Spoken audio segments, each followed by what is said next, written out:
Oh boy, where do I start? The irony that I'm literally making a video on why you should start today, while I'm confused about where to begin.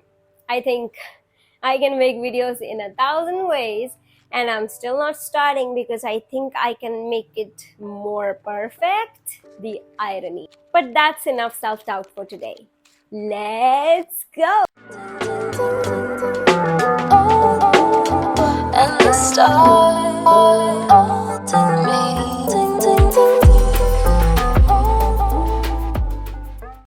Hello and welcome back, everyone. Do you know why I disappeared for literally a month? Not that I wanted to, it was because of my self-doubt.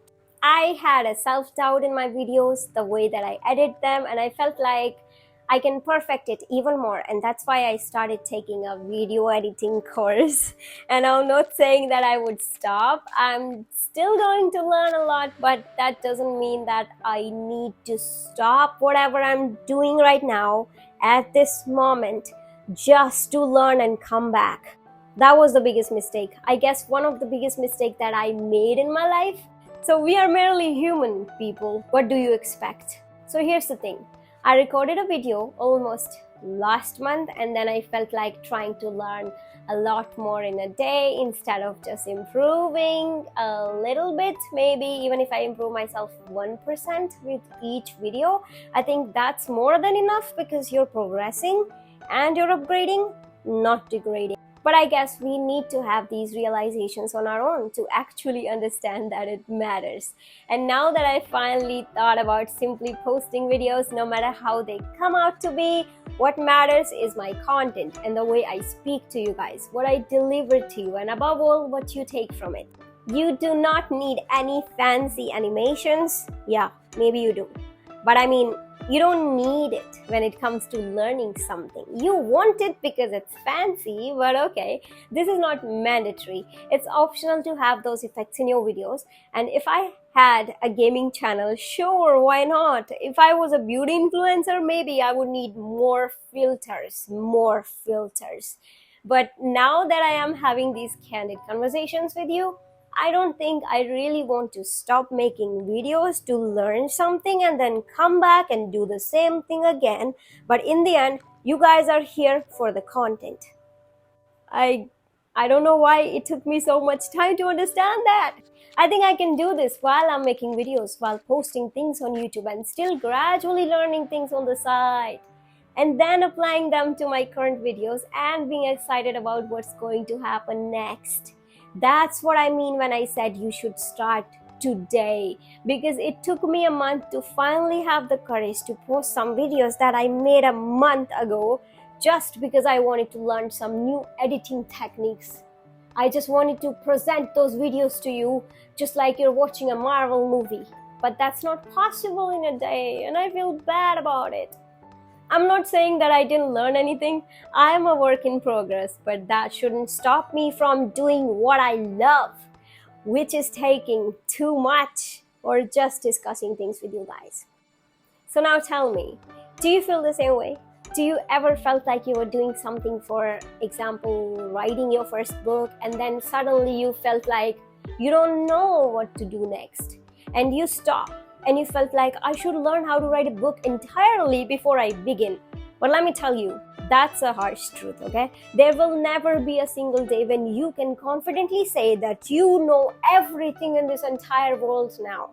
Whether it comes to learning a new skill, or maybe gaining some experience in life, or being an expert in something, you just call whatever, you will learn every single day, and it just can't happen any other way.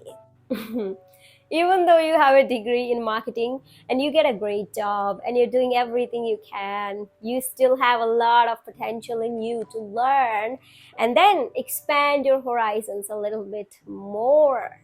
If I thought that I would wait until I know all about starting a YouTube channel and how to grow an audience from scratch, or how to do my own SEO, or how to make a website, then I would still be waiting.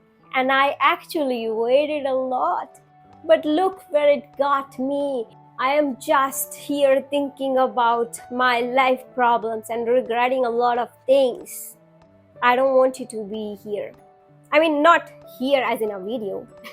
I cannot blame anyone for not having a YouTube channel for years. I cannot blame anyone for not taking action because I thought I wasn't good enough. It was my problem.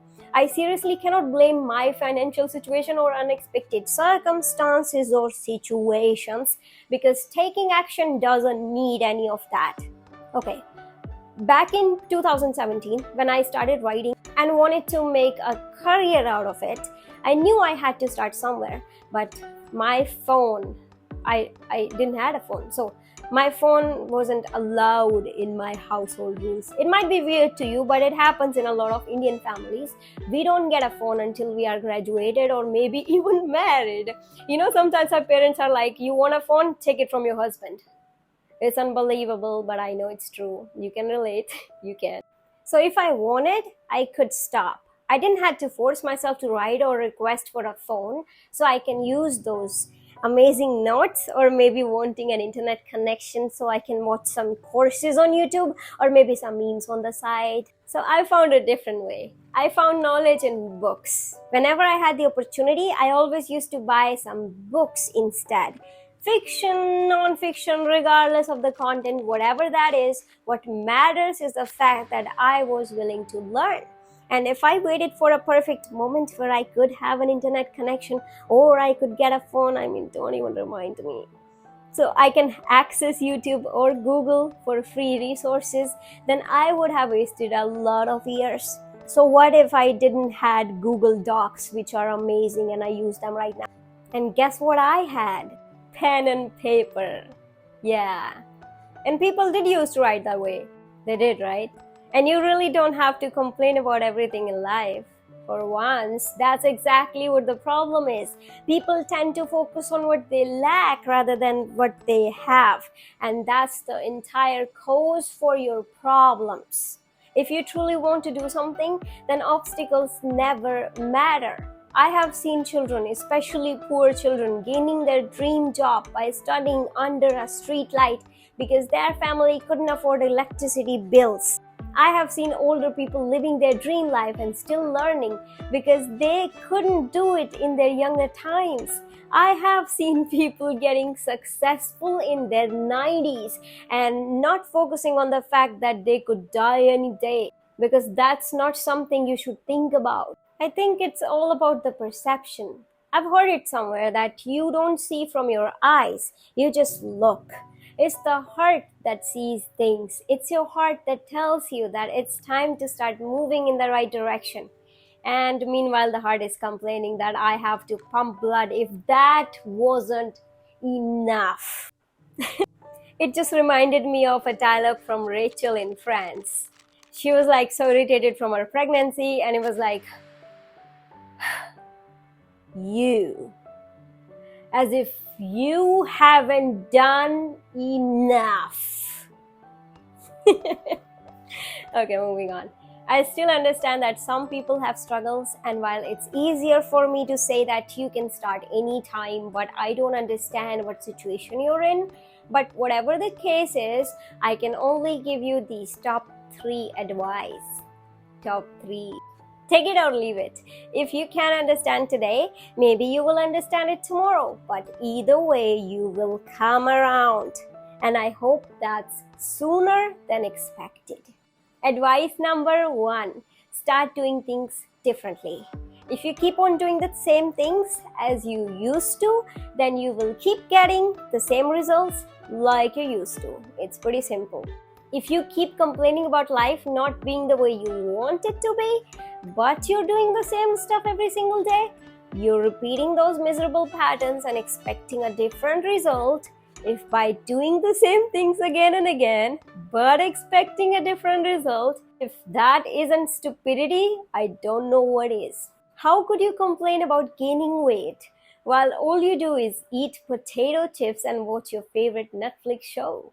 A good body deserves a workout, and you can't just keep on complaining about life without doing something about your problems. If something bothers you at that level that you just cannot live on with those patterns anymore, that I just have to break free, then I say start today in caps lock. There's never going to be a perfect moment than now. Emphasis on now.